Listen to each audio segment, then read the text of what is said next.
Hello and welcome. Thank you so much for joining me. Today I'm going to explore the journey of the asteroid Juno, very much to do with relationships, commitment, but also equalities when it comes to our interactions with others, which begins in the energized sign of Aries on the 13th of January and stays in this sign through to the 12th of March. What does this mean? What's Juno really about? When I'm working with a client in a relationship situation, what are the other things beyond Juno that are important to help me, to help them? I want to go through all of these things. Also, what's the orbit of this asteroid? It is rather eccentric, and it did go through a very extended journey from the 21st of April 2022 through the sign of Pisces. Just as year 2022 came to a close, it was very close to Neptune, which could have created a little bit of confusion or idealism around certain involvements. So please stay with me for all of this. If you're a returning viewer, thank you so much for joining me once more. If you're new to my channel, it's great to have you with me. If you'd be good enough to subscribe or comment or like or interact in general, that would be absolutely fab. But if you would like to find out what the next 12 months will hold for you, please give me 3 pieces of your personal data of time, date and place of birth, and I can give you your forecast for that period. Plus, in my special package of 30% off, your life roadmap report. This helps you to understand where you can really shine, but also where you may have had some stumbles and repetitive patterns, so you can get more intimate with those, learn more about them and move beyond them. There's 30% off, and please see the link below. So Juno's arrival in Aries is on the 13th of January at 7 a.m. Universal Central Time. Its orbit is rather unique and takes about 4.36 years. But through each zodiac sign, it's generally, when it's not in a retrograde, it's generally about 50 to 55 days per sign. It's going to move into the sign of Taurus on the 12th of March 2023. In fact, in week 2 of March, it is going to be in a conjunction with Uranus. And Uranus is very much the planet of truth. And Juno really is the Roman equivalent of Hera, the Greek goddess. Now, Juno was married to Jupiter. And the story goes that Juno is very invested. The month of June is named after her. Very invested in the relationship. And this is someone who's trying to work in a very fair-minded, give and take way. So kind of Libran feel in some regards. But if things get out of shape and out of balance, rather like Hera, then the response is very dynamic and very firm. So it's important to understand that Juno shows where we want to put our passion into a situation, but it also shows where we must really work hard at being very faithful and dedicated to any involvement we had. Now, because of that very extended journey through the sign of Pisces, it is possible that since the spring equinox of 2022, that relationship matters for some people have been affected by its journey through Pisces, because that can be a watery, and obviously the conjunction with Neptune, a rather confusing and draining influence. And critically, of course, Mars and Neptune have also been in that very confusing right angle as well.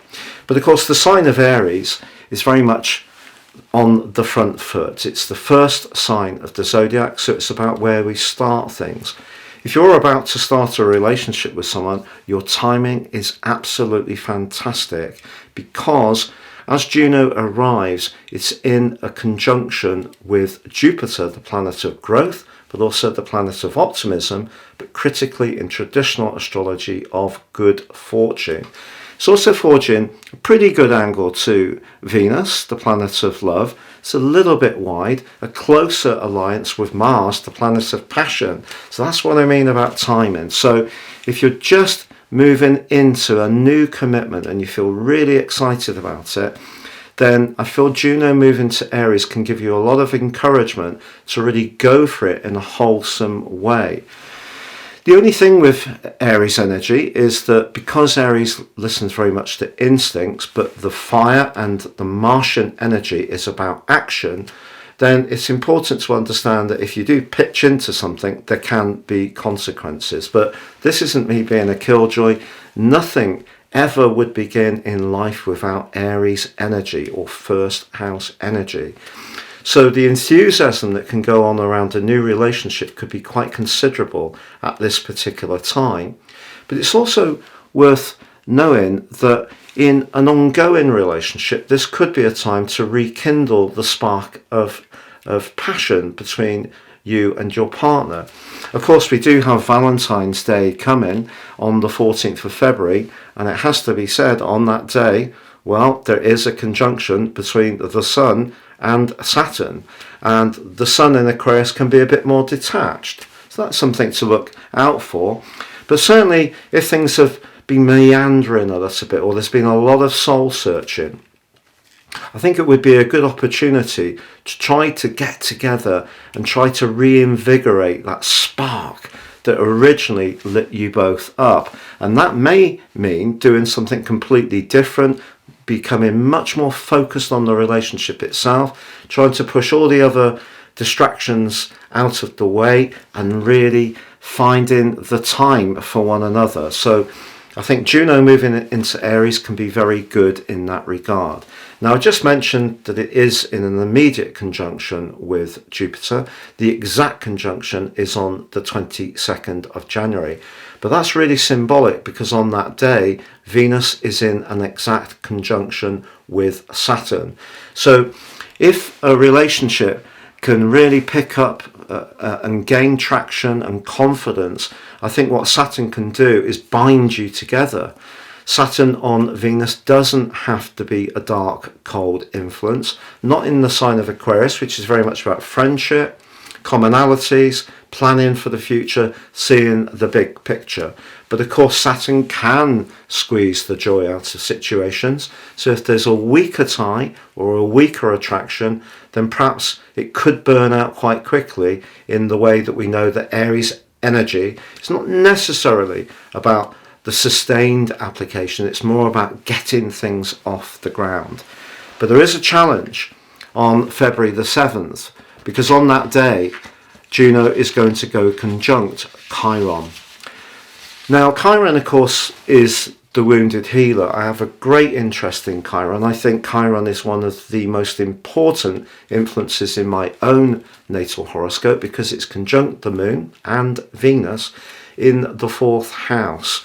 Yes, the night zone of the chart, very much where we retreat and protect. So my interest in working with people in a psychological context is very strong. So Chiron can be where we support others very effectively, but it can be where we feel we don't get much back. So if you've got a Chiron position in your natal chart, which does pick up on this transition between Juno and Chiron, it could be significant, especially if you're you're having a Chiron return at the moment, you have it in your nativity. But there's also on March the 11th a square with Pluto. Now Pluto, of course, is going to make its way into Aquarius on the 23rd of March for 11 weeks. So it's right at the end of Capricorn on the anaretic point, and so it is a very fated point, this. And Jupiter is about new beginnings, and Pluto, of course, can be about transition. So get the hopefulness of Jupiter initially, but I feel that this square with Pluto on the 11th of March, particularly in a very long-standing relationship, even if you push a lot of energy into it and try to rekindle the spark, you'll really know, I feel for sure, by March the 11th. Now, of course, Saturn is also going to move on the 7th of March, so that brings even greater gravitas, because it will be in the 12th house of our collective horoscope, so making us all think much more seriously about our psychological well-being. But in the solar ingress chart, which I'm sharing on the screen now, there is an opposition with the moon, and the moon is in Libra. How ironic. And obviously in this chart it's on the 7th house of where we start the chart, which is on the vernal point. So you can see that's exactly where Juno is, but it's also where Jupiter is, just 2 degrees. So it's Jupiter that's exactly opposite Libra. I think that combination can actually lead to a real warmth and a desire to create something that's better around all sorts of interactions with others. But you can also see the angle between Mars and Venus is brilliant. There is a grand cardinal cross that goes between the point of where Jupiter is, where the moon is, and where the technical ascendant is, which is in Capricorn, and the technical descendant, which is the sunset, how we meet people, how we relate to people. So a lot of cardinality there, but they can all compete with one another a little bit. But I think having Jupiter right next to Juno is a wonderful opportunity, and with the moon opposite, to push outside a comfort zone a little bit, even if that Capricornian energy can be a little bit more cautious and wary about taking the first move. One of the things that I think is really inspiring about Juno is this issue of equalities. Now, this is a word that's used a lot these days, but the best of relationships have always had a mutuality where two people support each other around their strengths, but also their weaknesses. So it's not necessarily about getting matching energy in a relationship and how it works. So I'm just going to give you a little bit of a flavour of how I look at a person's chart in terms of relationships. And Juno is really important to me. I have Juno, just for clarity, in the sign of Gemini. So I have a great desire for a lot of mental stimulation and chat. And I have some friends who I've known for a very long time, and I speak a lot to them. But it's also in the 8th house. So that's going to give you some insights to my nature. So I like to chat to people that I'm particularly close to and particularly invested in. So quite a paradox between those two energies, quite honestly. But I also look in a chart at where Black Moon Lilith is. And of course, that's just moved into Leo. It's in my chart. It's in Aries in the 5th house. Wow. But let's say, for example, someone's Black Moon Lilith is in Virgo, but in the 6th house. Well, I don't think we're necessarily going to be seeing a lot of passion there. The heat may be from when the sheets are being ironed. But then even that person can have other influences. And of course, one of the other key ones is Eros. So Eros is very much about where we're passionate, but it doesn't necessarily need to be in a sexual context. It could be about what we're passionate about in general. And again, mine's in the 3rd house, so that kind of Gemini thing, but it is in Capricorn. And little snippet, my wife's Eros is exactly conjunct mine, and also the midpoint between my Mars and my Venus, and her Venus and her Mars are both in Capricorn. So we have that midpoint that we share. Why would I look at the midpoint between Venus and Mars? It's the balance of our desire, but also our need to relate, but also our need for security and good foundations, and to feel that our self-worth is recognised. And it can be to do with money as well. Now, of course, the descendant in astrology is a critical thing. Everybody has their own personal 4 seasons in their natal horoscope. Our spring begins with our ascendant. Our nighttime, when we need to just retract and protect ourselves a little bit more, that's our Iman Coli. And our descendant is where we reach into and connect with other people. And of course, our midheaven is where we're shining brightly in the day, and that's often where we're gaining greatest recognition. So just to say that if we look at the descendant in astrology, that's a critical thing. But what if a person's got a Libra ascendant? I was having a discussion with a very well-known astrologer on Twitter about this recently. Her assertion was that Libran people wouldn't necessarily be able to relate to others unless it was a fiery Aries. But I feel that Libran people have a gift for relating in general, not one that doesn't need refining, because we all have to work at ourselves all of the time.